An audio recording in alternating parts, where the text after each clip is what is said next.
Welcome to the deep dive. Today, we're plunging into a topic that remains a remarkably frequent complaint in our clinics, yet its intricacies continue to puzzle and, well, provoke debate. Shoulder pain. Especially when the long head of the biceps tendon is implicated. Exactly. It's an area steeped in historical controversy, isn't it? Its first reported dislocation apparently dates all the way back to Cowper in 1694. Indeed. Imagine the early anatomical discussions then, trying to pinpoint the source of shoulder agony without our modern tools. And that debate certainly didn't stop in the 17th century. No. We saw Pasteur in 1932 actually describe bicipital tendinitis as a distinct clinical entity. But then, quite famously, just 2 years later, 1934, Codman, a colossal figure in shoulder surgery, he emphatically refuted its very existence. Yeah, he just dismissed it. He did. He directed attention towards the supraspinatus tendon as the primary pain generator instead. But despite Codman's strong stance, by the 1940s, other eminent authors like Tarzi, Hitchcock, and Lippmann were, well, once again reporting bicipital tendinitis as a significant clinical problem. So this back and forth has been going on for centuries. It really highlights just how complex and challenging this region has been for us as clinicians. It truly does, and that rich historical backdrop sets the stage perfectly for our deep dive today. Our mission for you, our fellow medical professionals, is to unravel the intricate anatomy, function, pathophysiology, clinical presentation, evaluation, and treatment of disorders affecting the long head of the biceps tendon, or LHBT as we'll often call it. Yes, trying to cut through some of those complexities. Exactly. We aim to offer clarity and actionable insights that move beyond what can sometimes be perhaps an oversimplified view of this multifaceted shoulder condition. So let's begin by unpicking the very language we use. When we commonly refer to biceps tendinitis, are we truly talking about an inflammatory process every single time, or is there maybe more to this widespread term? That's a critically important question, actually. It gets right to the heart of understanding these conditions. While tendinitis is, universally used to describe tendon overuse or degeneration, a wealth of evidence, built over decades, has really challenged this terminology. Okay. Take, for instance, the foundational work by researchers like Canis and Josa. They conducted a landmark study examining biopsy specimens from a staggering 891 ruptured tendons. Wow, that's a lot. It is, and their findings were incredibly revealing.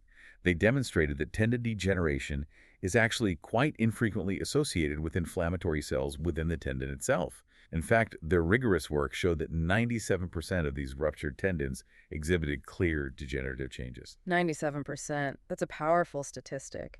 So if it's not predominantly inflammation, what exactly are we seeing at a tissue level? Is it more a chronic breakdown, a sort of wear and tear phenomenon? Precisely. In the vast majority of cases, the true pathophysiology points towards a degenerative process, which is why the term tendinopathy is almost always more accurate than tendinitis. Right, tendinopathy. And these degenerative changes aren't just one thing. They encompass several distinct types. We frequently see what's termed hypoxic tendinopathy, which suggests a lack of oxygen supplied to the tendon, leading to cellular changes and, well, compromised repair mechanisms. Okay. Then there's mucoid degeneration, where the normal organized collagen structure of the tendon is replaced by a sort of gelatinous, almost jelly-like mucoid material, weakening the tendon's integrity. So it loses its structure? It does. We also encounter tendon lipomasias, indicating fatty infiltration within the tendon, further compromising its mechanical properties, and calcifying tendinopathy, where calcium deposits accumulate, leading to stiffness and pain. Ah. This distinction, understanding that we're primarily dealing with degeneration rather than acute inflammation, is absolutely crucial for us as clinicians. It fundamentally shifts our understanding of the underlying pathology and consequently should guide our treatment strategies. So moving our focus away from merely suppressing inflammation. Exactly, towards addressing the underlying structural degeneration and promoting tissue healing and regenerations where possible. Fascinating. It truly underscores the importance of precise terminology. So with that refined understanding, let's now zoom in on the structural foundations. Could you guide us through the precise anatomy of the long head of the biceps tendon at the shoulder and its intricate interaction with the surrounding structures? It's clearly a small but surprisingly mighty player. Absolutely. The anatomy of the LHBT is far more intricate than many initially realize, and its subtleties are indeed key to understanding its pathologies. The LHBT originates variably, primarily from the glenoid labrum and the supraglenoid tubercle. Variably? How so? Well, studies by Habermeyer and his colleagues, for example, have shown significant anatomical variation. In nearly half of specimens, the biceps originated from the posterior superior labrum, Okay. about a fifth from the supraglenoid tubercle, and a substantial portion, almost 30%, from both sites. Vangsness and his team further classified biceps origin into 4 distinct types, highlighting just how diverse this starting point can be. So it's not a straightforward, singular point of origin, which I imagine has immediate implications for how we understand injury patterns, maybe even surgical planning. Precisely. This variability means each patient's anatomy can be subtly different. From its origin, the tendon has a quite unique course. It's intra-articular, meaning it runs inside the joint capsule. Inside the joint. Yet crucially, it's extrasynovial, outside the synovial lining. As it descends, it progressively narrows and passes obliquely towards the bicipital groove. Ah, the groove. This groove, nestled between the greater and lesser tuberosities of the humerus, is a critical anatomical landmark. Its bony architecture and soft tissue components are vital for LHBT stability. As clinicians, we've carefully studied parameters like the depth, width, and medial wall angle of this groove, as variations in these can predispose patients to pain and instability. And I believe there's a particularly vulnerable point in its path as it navigates that groove, a specific turn. You're referring to the critical 30 to 40 degree turn the LHBT takes as it enters the bicipital groove. Yes. This specific turn places immense reliance on the integrity of what we call the biceps sling, or pulley system. The pulley system, right? This pulley isn't a single structure, but a complex, interwoven network of fibers, from the subscapularis and supraspinatus tendons, along with the coracohumeral ligament, CHL, and the superior glenohumeral ligament, SGHL. So multiple structures working together. Exactly. These elements work in concert, like a well-oiled machine, to stabilize the tendon within the groove. Any compromise to this system, and you begin to see problems.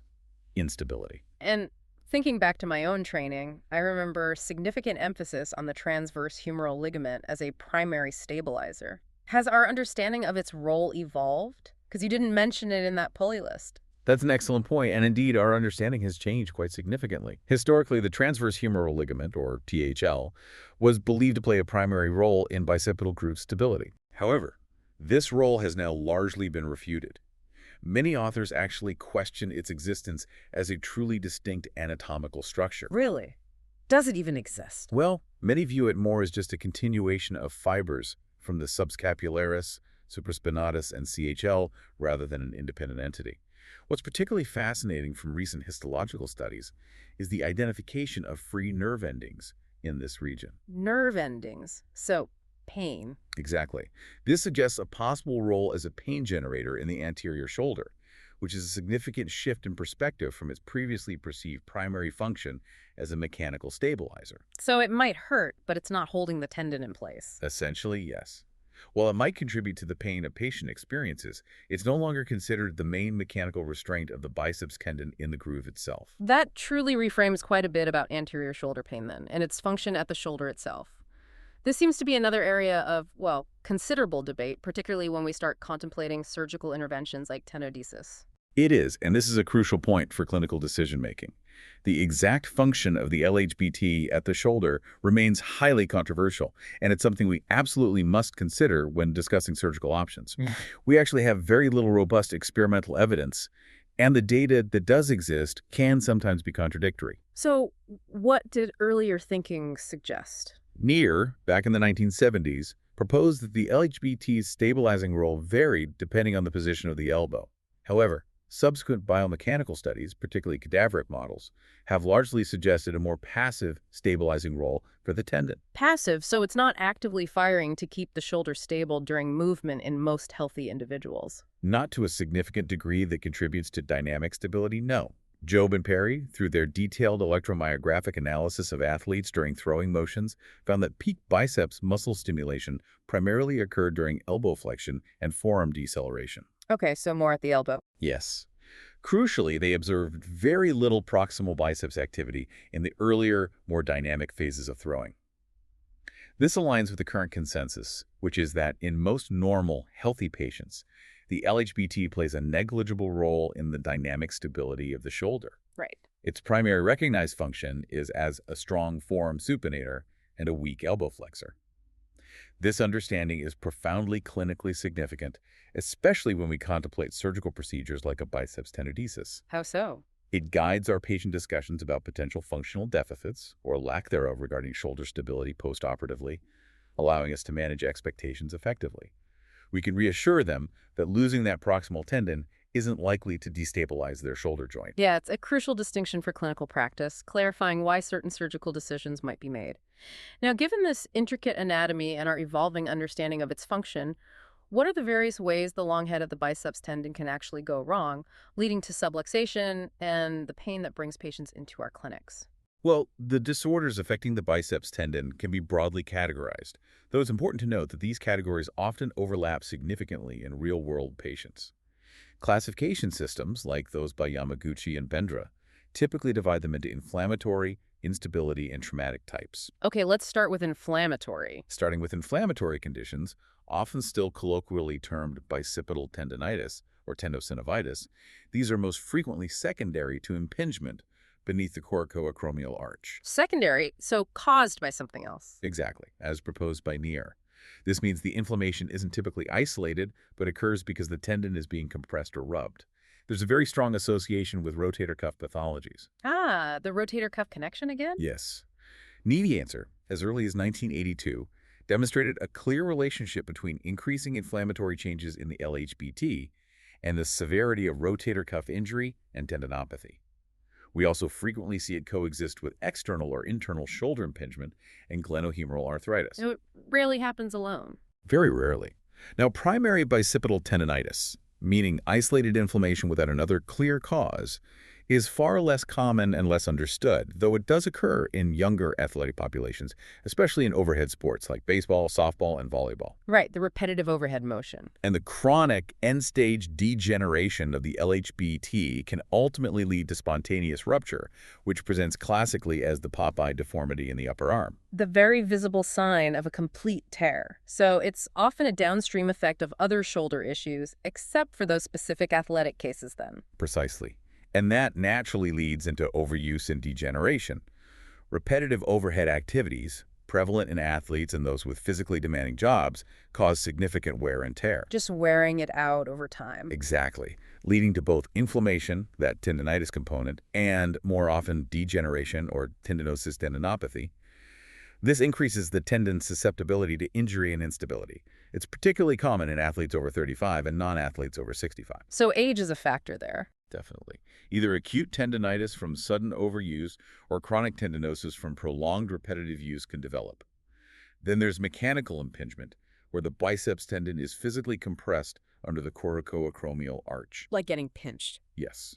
This can be caused by bone spurs on the acromion, unfused acromial apophyses, or a thickened coracoacromial ligament. Osteoarthritic changes with spurs in the bicipital groove can also impinge the tendon, increasing the risk of subluxation and other associated injuries, including rotator cuff tears. Which brings us back to those associated issues. And speaking of associated pathologies, it's absolutely crucial to understand that biceps tendon injuries rarely occur in isolation. They frequently co-occur with other shoulder conditions. Rotator cuff tears, especially supraspinatus tears, and SLAP lesions are common companions, given the close functional and structural relationships. Because everything's packed so tightly in there. Exactly. A key point here is that disruption of the biceps sling, that crucial pulley system we discussed, is a common associated pathology, most frequently due to subscapularis tears. The subscapularis seems key here. It often is. Finally, we have traumatic pathologies. Acute events like a falls onto an outstretched arm or direct contact injuries can directly damage the shoulder joint and surrounding structures, leading to LHBP instability. Indirect damage can also occur in various proximal humerus fracture patterns, particularly those involving the tuberosities. So fractures can disrupt it too? Yes. Most LHBT ruptures, whether the musculotendinous junction or the origin, are actually secondary to pre-existing rotator cuff injuries, where the protective role of the rotator cuff is lost. Primary LHBT rupture, where the biceps tears without a major associated rotator cuff issue, is quite rare, accounting for only around 5% of cases. Only 5%. Wow, that's a comprehensive overview of the different ways things can go wrong and sounds like a cascading domino effect for many patients. Could you now dive deeper into the instability cascade itself? How does this soft tissue pulley system fail, and what are the specific clinical implications? The instability cascade is indeed central to understanding LHBT subluxation and dislocation. The core issue is always the compromise of that soft tissue pulley system. While the exact sequence of events can vary depending on individual patient anatomy and any concomitant shoulder pathology, the consistent theme is the failure of these vital stabilizing elements, So the pulley breaks down. essentially.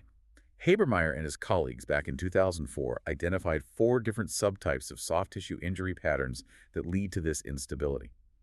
Type I involves an isolated lesion of the superior glenohumeral ligament, or SGHL. Just one part. Type 2 combines an SGHL lesion with a partial articular-sided supraspinatus tendon tear. Type 3 involves an SGHL lesion alongside a deep surface tear of the subscapularis tendon tear. And type 4 is the most extensive, combining an SGHL lesion with both partial articular-sided supraspinatus and subscapularis tendon tears. So these classifications really map out the progressive damage to the supporting structures around the biceps. Are there other ways of classifying this, perhaps with even more detailed subtypes that a clinician might encounter? Yes, there are. Bennett's classification system, for example, subdivides biceps soft tissue pulley lesions into 5 types. It ranges from type 1, which describes an intra-articular subscapularis injury, all the way to type V, which signifies a complete disruption of all soft tissue pulley components. So getting progressively worse. Exactly. Type 2 involves incompetence of the medial band of the coracohumeral ligament. Type 3 sees both the subscapularis and medial CHL compromised, leading to medial intra-articular LHBT dislocation. Type 4 involves both the lateral band of the CHL and a leading edge injury of the subscapularis, which can cause the LHBT to dislocate anterior to the subscapularis. And Walsh had a classification too. Walsh also provided a classification system, but his is based more on the observed LHBT instability pattern itself. Type I describes SGHL-CHL injury causing superior LHBT subluxation at the proximal groove entrance, but crucially with an intact subscapularis still preventing frank dislocation. So it's moving but not fully out. Correct. Type 2 involves at least a partial subscapularis injury associated with medial LHBT subluxation or dislocation. And type 3 is secondary to a proximal humerus fracture, typically a lesser tuberosity fracture, which is prone to malunion or non-union, thereby disrupting the groove's bony integrity. And I recall Walsh also popularized the concept of hidden rotator interval lesions. What does that signify? That's a very important concept and often a subtle finding. Hidden rotator interval lesions, as Walsh described them, are cases where LHBT instability occurs, even with what might appear as an intact subscapularis muscle on imaging. So the scan looks okay, but it's still unstable. Sometimes. The initial injury here often involves compromise to the articular side of the supraspinatus tendon. This tear can then propagate, leading to subsequent injury and compromise of the SGHL-CHL complex, particularly the medial band of the CHL. In this specific scenario, the LHBT will be located anterior to the intact subscapularis muscle, Making it tricky to diagnose. it requires careful assessment, often intraoperatively. It's also critical to stress the profound impact of subscapularis injury. In the presence of a subscapularis injury, almost all patients will also have a corresponding macroscopic lesion of the LHBT, even if LHBT stability appears maintained. Wow, almost all. Yes. Pathologic contact between the LHBT and the subscapularis, especially at that critical 30-degree turning point we discussed earlier, leads to high stress and shear forces that can damage both structures. Habermeyer notably advocated that an SGHL complex injury is essentially a mandatory prerequisite for frank medial dislocation of the LHBT. So the pulley has to be damaged for it to fully dislocate medially. That was his view, yes. Clinically, patients often report distinctive popping or locking sensations in the anterior shoulder with various movements. This mechanical sensation of the tendon moving in and out of its groove or catching is a hallmark of instability. That clunk they mentioned. Exactly. It's often reproducible and quite distressing for the patient. In anterosuperior instability patterns, we frequently see associated SLAP tear patterns, further emphasizing the interconnectedness of these pathologies. One injury often begets another. It seems like a complex interplay of forces and structures. Yeah. Are there specific overload mechanisms that frequently initiate this cascade, particularly in certain populations like athletes? Absolutely. One of the most significant specific overload mechanisms is seen in overhead throwing athletes. During the late cocking phase of an overhead throw, think baseball pitchers or javelin throwers, the shoulder is brought into maximum abduction and external rotation. That extreme wind-up position. Precisely. This extreme position creates what's known as the peel-back phenomenon, where significant shear forces are placed on the soft tissue pulley system and the biceps anchor itself. This mechanism is central to what's often termed thrower's shoulder, which implies a constellation of anatomical changes, including glenohumeral internal rotation deficit, or GIRD, and humeral head retroversion, often accompanied by posterior capsular contractures. These changes subtly alter the normal biomechanics during throwing, leading to injury. And what about subcoracoid impingement?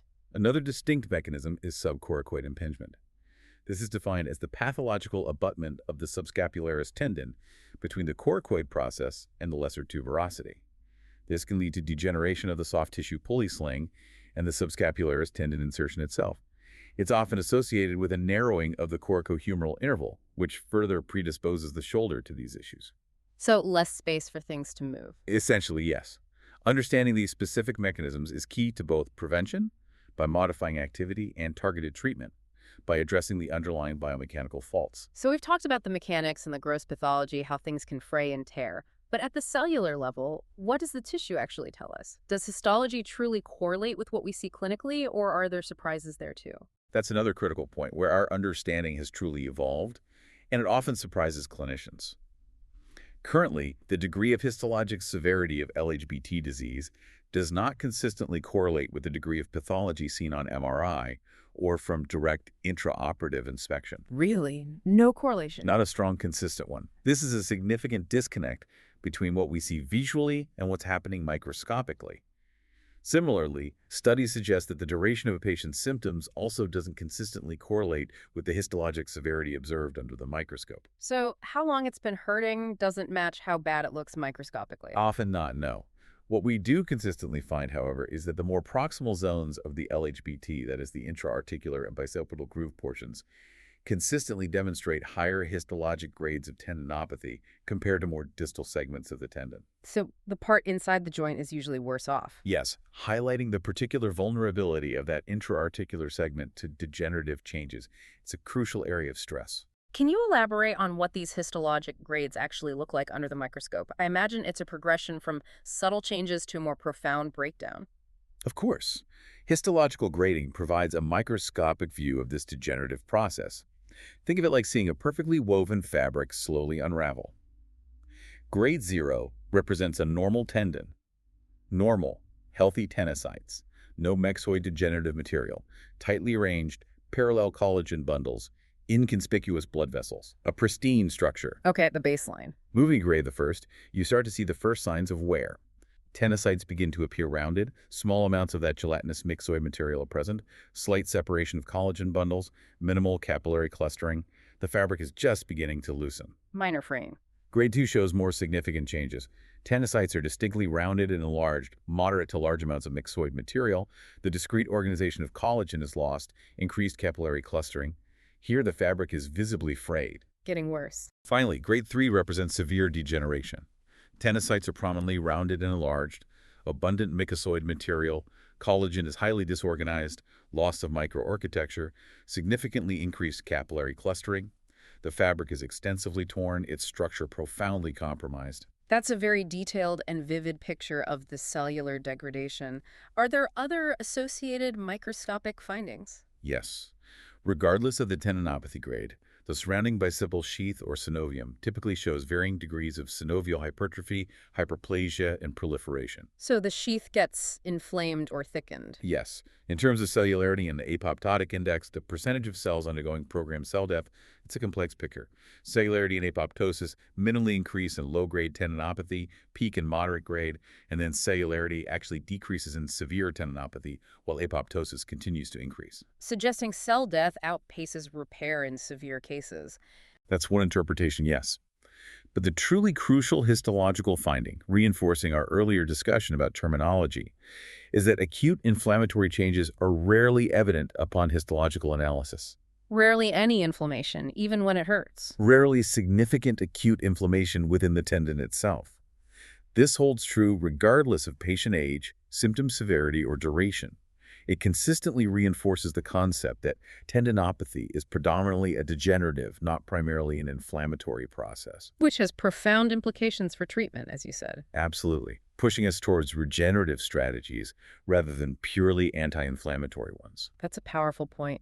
Moving from the science to the clinic, how do patients typically present with biceps subluxation and related pathologies? What key aspects of the history and physical exam should clinicians focus on? When a patient presents, the history often provides crucial clues, though it can be a diagnostic minefield due to overlapping symptoms. The most common characteristic is anterior shoulder pain, frequently localized to the bicipital groove. Right over the front of the shoulder. Yes. But this pain can be tricky to distinguish from subacromial impingement or rotator cuff tendinopathy, because it can also radiate towards the deltoid insertion, mimicking impingement pain. Many report it's worse at night. Okay. A highly significant diagnostic indicator, though, is the report of a painful clicking or an audible popping sensation, with shoulder adduction, extension, and rotational movements. Patients can often reproduce this sensation themselves. That mechanical symptom sounds key. It often is. They might describe it as a clunk as the tendon moves in and out of its groove. They may also experience a sense of weakness, especially lifting overhead or with internal rotation. And the onset, is it usually sudden? Typically no history of acute isolated trauma. Instead, the onset is often atraumatic and insidious, gradually worsening with acute or acute-on-chronic exacerbations. Repetitive overhead activity is common, and pain is consistently exacerbated by such movements. So asking about their job or hobbies is important. Vital. Occupational history, hand dominance, any previous injury or trauma to the shoulder or neck, relevant surgical history, all crucial, and always assess for coexisting shoulder injuries. So the click or pop seems like a really strong signpost. What about the physical examination? What's your systematic approach? A systematic physical examination is paramount. First, always perform a cervical spine and neck examination, crucial to rule out coexisting cervical pathology, like radiculopathy, which can refer pain. Don't miss the nest. Absolutely. Assess neck posture, symmetry, tenderness, ROM. Use special tests like Sperling's, check reflexes, and do a full neurovascular exam for C5T1. Right. Next, for the shoulder exam, begin with observation. Look for symmetry, posture, muscle bulk. Rule out scapular winging. Inspect the skin incisions, redness. In proximal biceps ruptures, look for ecchymosis or that Popeye deformity, though it can be subtle. Always compare sides. Compare to the other arm. Always. Then, assess range of motion. Document active and passive ROM. Full ROM should generally be seen in primary biceps tendinopathy. Limited passive ROM points more towards adhesive capsulitis. That is in shoulder. Okay. Now, for the provocative examinations, the focus tests. For proximal biceps, provocative testing. Bicipital groove palpation. Direct palpation over the groove should elicit focal pain. Simple but effective. Speed test. Pain in the groove with resisted forward elevation, shoulder 90 degrees, elbow flexed, forearm supinated. Putting load on. Uppercut test. Pain or a pop with a resisted uppercut punch. Quite specific. Yergason's test. Pain or subluxation with resisted forearm supination and external rotation. Arm at side, elbow 90 degrees. Challenges stability. Try to make it pop out. Dynamic tests. Passively rotating the shoulder at 90-degree abduction external rotation to elicit that reported popping or clicking. Maneuvering from extension to crossbody can also elicit instability. And crucially, in the 90-90 position, resisted throw forward should cause anterior pain. Simulating throwing. Given the common associations, also perform AC joint provocative testing palpation, crossbody adduction. For cell-lift lesions, O'Brien's test, anterior slide, modified O'Driscoll. Checking the labrum too. Rotator cuff muscle testing is vital. Supraspinatus, Job's, drop arm, infraspinatus strength, ER lag sign, teres minor, strength, horn blowers. Covering all the cuff muscles. And importantly, subscapularis testing. It's challenging but crucial. Bear hug test, most sensitive, IR lag sign, check passive ER ROM, lift-off test, lower sub-C, belly press, upper sub-BZ. Because the subscapularis is so often involved. Exactly. Finally, include tests for external subacromial impingement, near Hawkins, and internal impingement, supine terminal abduction, or reproduces pain. This comprehensive approach is needed for these often complex presentations. That's a truly exhaustive clinical assessment. Following that, what imaging modalities do you rely on to confirm the diagnosis and accurately identify any coexisting pathologies? Imaging is indeed crucial to corroborate findings and provide anatomical detail. We typically start with radiographs. A true AP, Grashy view, lateral, scapular Y, and axillary views are important. That's the shoulder series. Yes. We assess the acromiohumeral interval, normal 7-14 millimeter. A decrease suggests advanced OA or cuff arthropathy. Look for bony spurs or anomalies too. Then move on to soft tissue imaging. Next, ultrasound, US, is highly valuable. especially in experienced hands. It's fast, cost-effective, and allows for dynamic examinations. Seeing it move in real time. Exactly. That significantly increases sensitivity and specificity for detecting subtle instability. Characteristic findings include tendon thickening, tendinosynovitis, sheath hypertrophy, fluid in the groove. Accuracy is quite good, up to 96% sensitivity, 100% specificity compared to MRA for LHBT pathology, and comparable to MRI for cuff tears too. So a very useful tool. What about MRI itself, often seen as the gold standard? Magnetic resonance imaging, or MRI, is indeed a crucial tool. It evaluates the LHBT, the groove, associated fluid, or edema, and importantly defines other associated pathologies, particularly concomitant subscapularis injury. Again, the subscapularis connection. Yes. Now, while standard MRI can be unreliable for isolated subscapularis injuries, the presence of LHBT subluxation or dislocation actually improves diagnostic accuracy for subscapularis tears by association. So if the biceps is out, the subscapularis is likely torn. There's a strong correlation. Yeah. She et al. Found LHBT subluxation predicted full-thickness subscapularis tears with 82% sensitivity, 80% specificity, and correlated with tear severity. However, a limitation is that preoperative MRI interpretations don't always perfectly match arthroscopic findings, especially for articular-sided subscapularis tears. Things look different when you get inside. Sometimes, yes. And when it comes to visualizing the biceps pulley system and those really subtle instabilities, MR arthrography or MRA often offers more detail. Injecting contrast into the joint. Correct. MRA is often considered the best modality for detecting biceps soft tissue pulley lesions. The contrast allows much clearer delineation. Walsh described the pulley sign on MRA, an extra-articular collection of contrast anterior to the upper subscapularis, indicating a pulley lesion. A specific sign to look for. Yes. Schaeffler et al. Established specific MRA criteria. LHBT displacement on sagittal series, 86% sensitive, 98% specific. LHBT tendinopathy on sagittal, 93% sensitive, 96% specific. Medial LHBT subluxation on axial, 64% sensitive, 100% specific. SGHL discontinuity, 89% sensitive, 83% specific. Very precise findings. And contrast extending to the coracoid suggests a rotator interval lesion. These advanced imaging techniques are increasingly important because clinical exam alone can be equivocal for these complex pathologies. That's a comprehensive diagnostic pathway. Once a definitive diagnosis is made, how do we approach management? Let's start with the non-operative options. The initial management for LHBT pathology, including subtle instability, is almost always non-surgical. This typically begins with rest and activity modification, coupled with NSAIDs to help manage pain, though their direct impact on the degenerative process is limited. Okay, rest, modify, maybe some anti-inflammatories. Physical therapy is the cornerstone.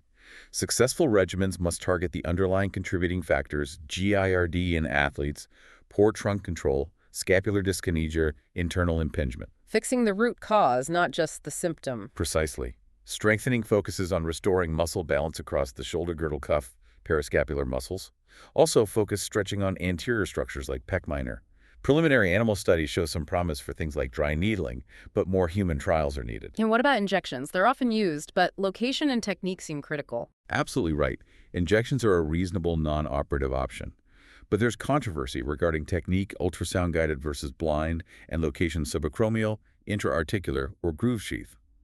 Crucially, direct injection into the tendon must be avoided due to risk of rupture. Avoid injecting the tendon itself. Definitely. Hachuchi et al. 2011 RCT showed significantly higher accuracy for U.S.-guided sheath injections, 87%, compared to blind. 27% accurate, a third missed the sheath entirely.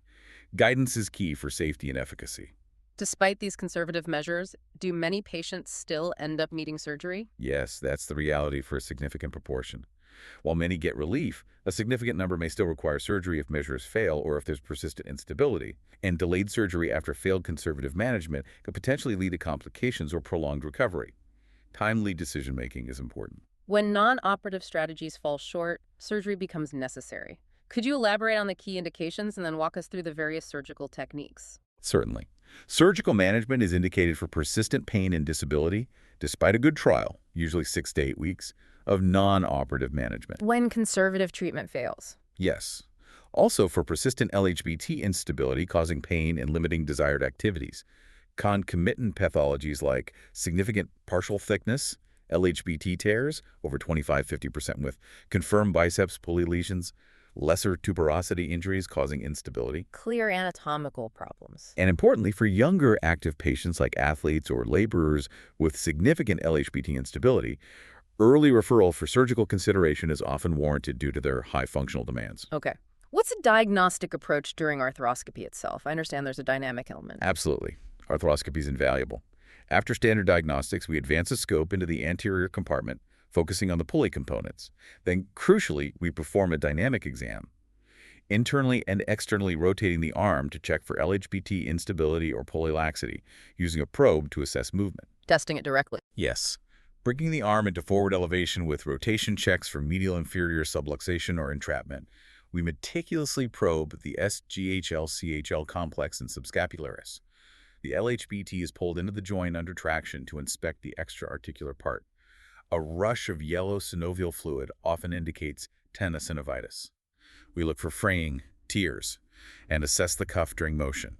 It's a thorough dynamic assessment. Once that intraoperative diagnosis is made, what are the primary surgical techniques and how do we choose? The choice depends on the macroscopic pathology, often graded using the Lafosse scale, grade 0 normal, 1 minor 50% tear, 2 major 50% tear, and patient factors. The two main procedures are biceps tenotomy and biceps tenodesis. Tenotomy first. Tenotomy involves arthroscopic release, cutting the tendon near its origin. The goal is for it to retract distally out of the joint. Adhesions might need mobilization. Some surgeons might just debride minor tears, but tenotomy is more common for instability if not doing tenodesis. A hypertrophic stump can sometimes remain a pain source, though. Right. And tenodesis, that seems more common now, especially for certain groups. You're right. Biceps tenodesis is generally recommended over tenotomy for instability, especially for younger patients, athletes, laborers, and those concerned about the cosmetic pulpi deformity. Why is it preferred? It optimizes the biceps muscle's length-tension relationship, mitigating risks of post-op atrophy, fatigue, and cramping, sometimes seen after tenotomy. The purpose is to anchor the tendon in a new location outside the groove. Reattaching it somewhere else. Exactly. Various locations and fixation techniques exist: suture anchors, interference screws, bone tunnels reporting equivalent results. The suprapectoral region is common after debriding tissue between subscapularis and pec major. Could you walk us through the arthroscopic approach for a tenodesis? It is meticulous. First, tag the tendon near the groove entrance with suture via a spinal needle. Release the intra-articular part arthroscopically. Move scope to subacromial space, maybe do decompression prosectomy. Use tags to find LHBT. Open the groove distally. Mobilize the LHBT. Fix it at the chosen site, ensuring correct length tension. Resect prominent residual tendon. And there's an open approach, too. Yes, the open subpectoral approach requires an additional incision, complete removal of LHBT from the groove, then fixation. Studies show equivalent outcomes to all arthroscopic techniques. Some surgeons prefer it for certain cases or revisions. Beyond tenotomy and tenodesis, have there been attempts at more direct bicipital groove reconstruction? There have been, highlighting ongoing debates. William et al. Studied patients with significant instability, anchoring subscapularis medially and pulling CHL laterally over the groove without deepening. They claimed promising results, though a few needed further treatment. So, trying to rebuild the pulley? Yes. However, McClellan's study, performing subscapularis repair, LHB relocation, and pulley reconstruction, sometimes with groove deepening, found ultrasound showed a static LHBT in only half the patients after 2 years.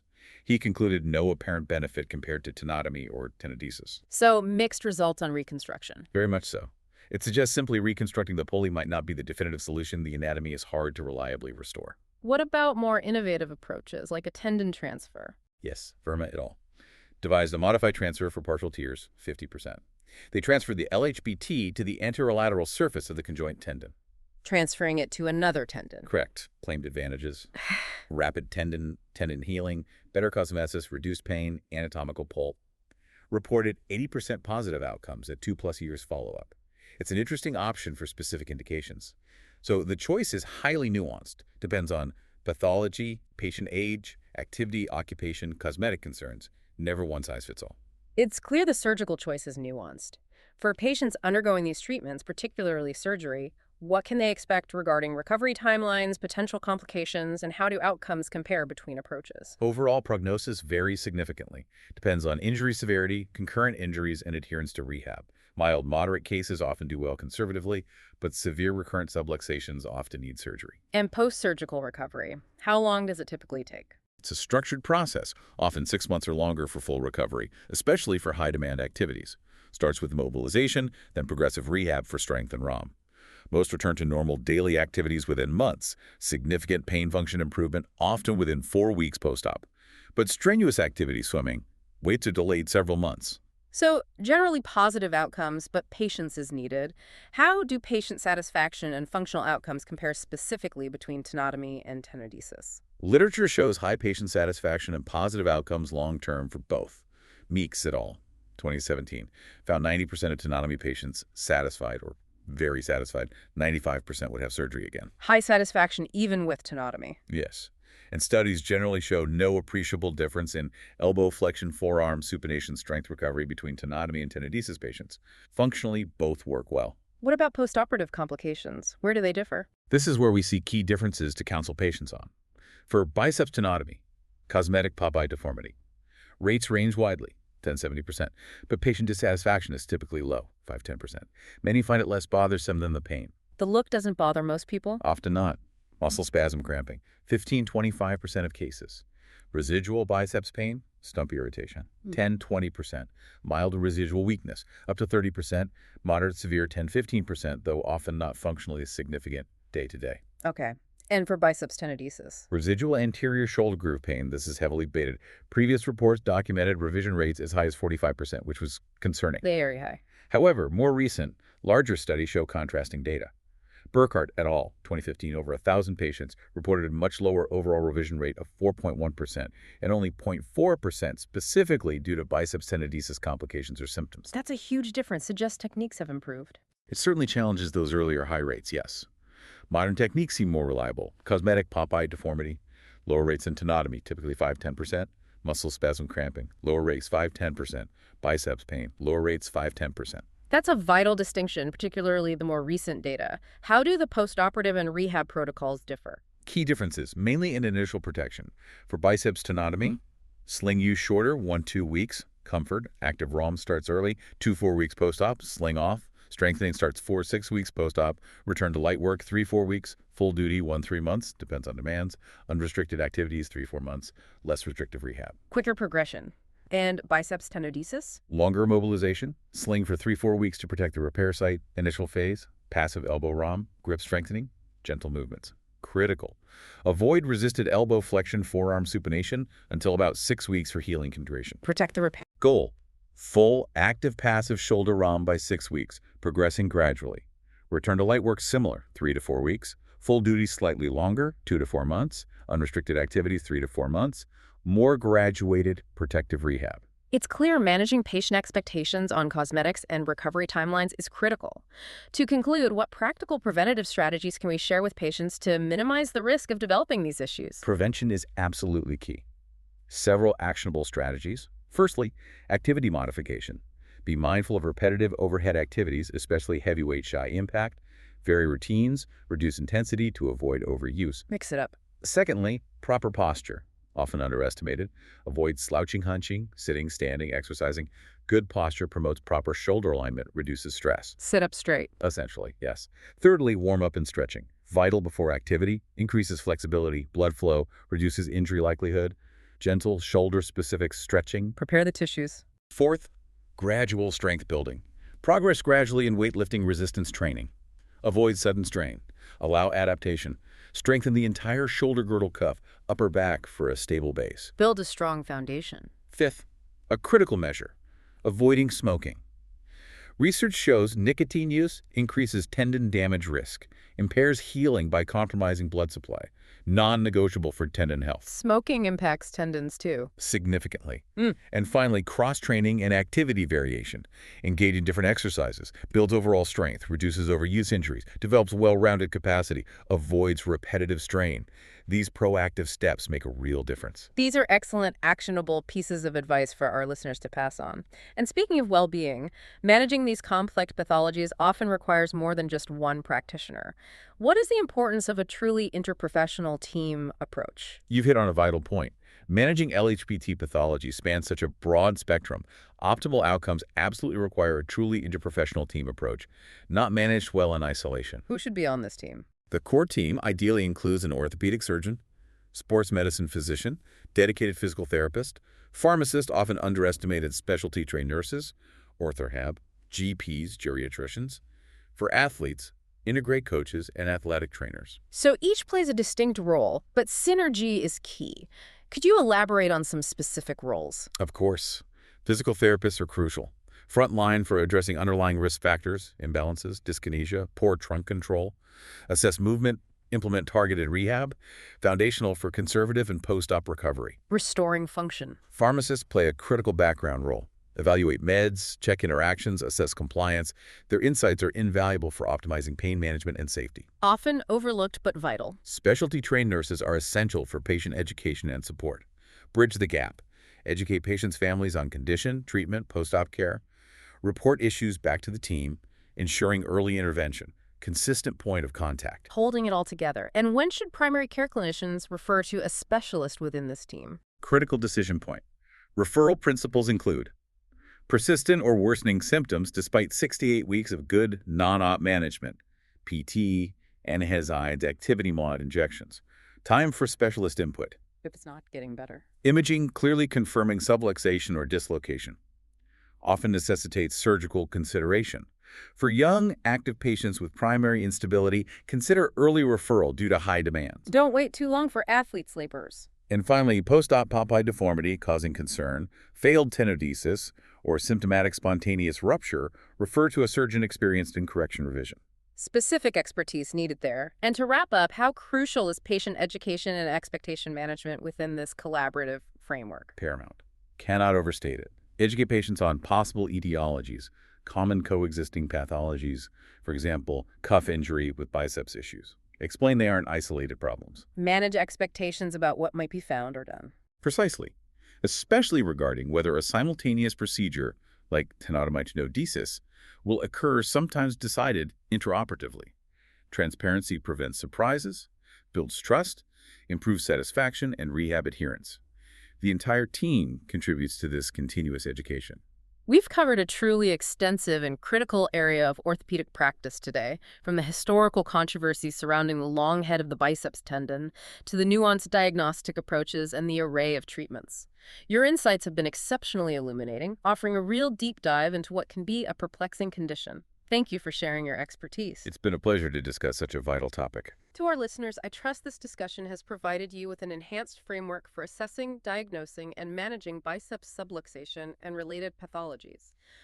What truly resonates, I think, is how our evolving understanding, particularly regarding the degenerative nature of many tendinitis cases, compels us to constantly refine our clinical reasoning and patient care strategies. Perhaps consider what this nuanced understanding means for your own practice, especially in educating patients on prevention and rehabilitation. If you found this deep dive valuable, please do take a moment to rate and share our deep dive with a colleague who might also benefit. Until our next deep dive, keep seeking knowledge, keep challenging assumptions, and continue to make a tangible difference in the lives of your patients. Goodbye for now.